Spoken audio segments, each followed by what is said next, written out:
When we talk about light in AP chemistry, what we're dealing with first is a couple of set of equations, and we need to ultimately understand light so we know how it interacts with matter. First equation we get across is the speed of light equation. The speed of light is a constant.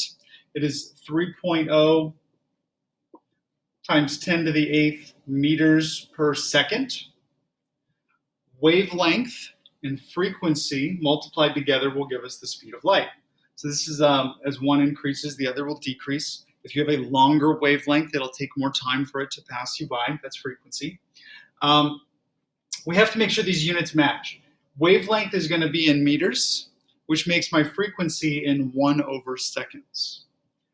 Visible light is typically in the nanometer scale, so that's hundreds of nanometers is 10 to the negative 7th is the visible light scale, so you have to convert that into meters. 10 to the negative 7th meters is 100 nanometers. So we have to watch out for, because we often deal with visible light, that it matches in the meter scale. We can also get the energy of that light is h nu. H is another constant.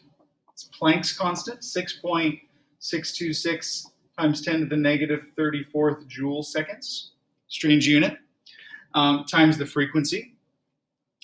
And that will give us the energy that a light, because all light has energy in it. And different wavelengths have different kinds of energy. Now, frequency is not as visual as a wavelength. It's easier to visualize what a wave of light is than the frequency of that light.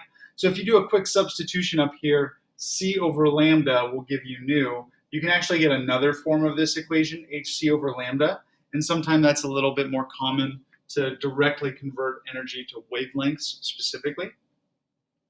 And the assumption here is when we're analyzing light, it has a frequency, it has a wavelength, and it has energy.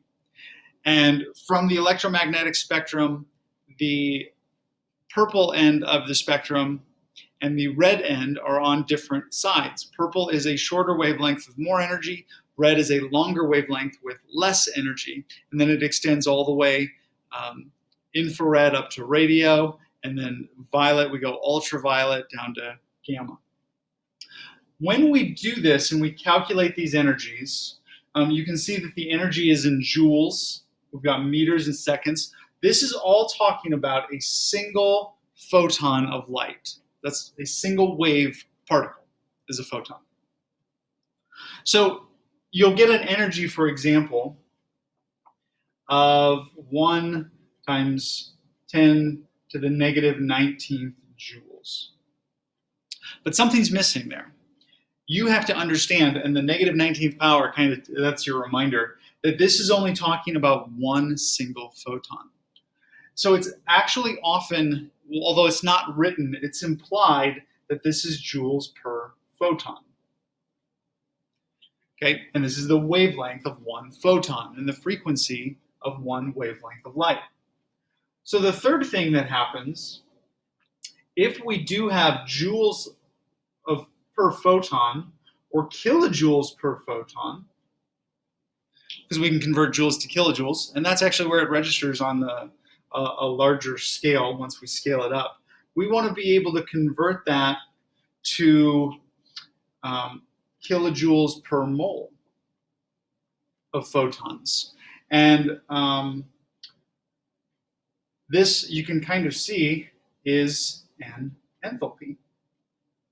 This energy change, when we figure it out like this, it's an energy. The energy of light required to interact with certain types of matter.